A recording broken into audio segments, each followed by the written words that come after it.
Recording by Black Music.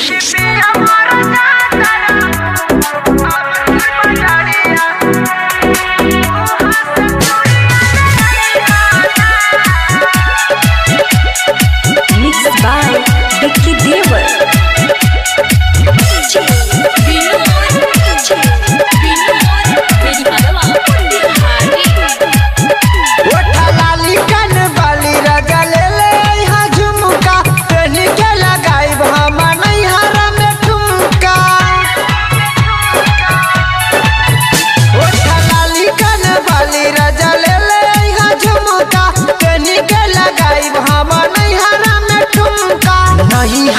जाइब सबके देखाइब देखी चौकी है कि पिया मर जाता रे अमरपुर बचड़िया उहाँ से चूड़िया ले आइहा ना कि पिया मर जाता रे अमरपुर बचड़िया उहाँ से चूड़िया ले आइहा ना।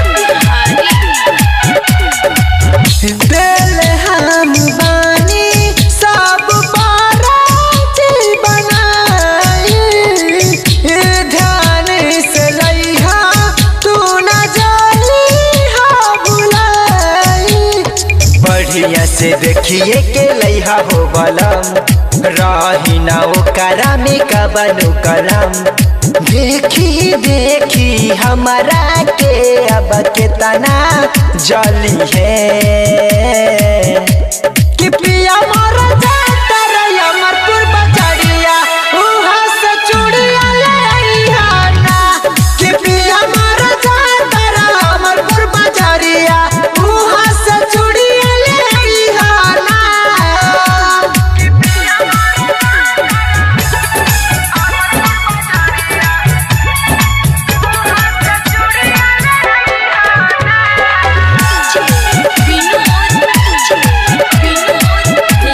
Recording by Black Music.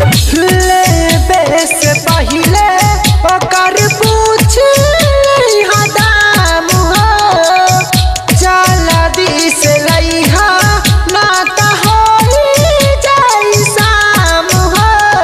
Rohit Sharma के भेज देनी हो कहत निकालू तेज बनी हो कहीं से हम कहतानी बोली बतिया।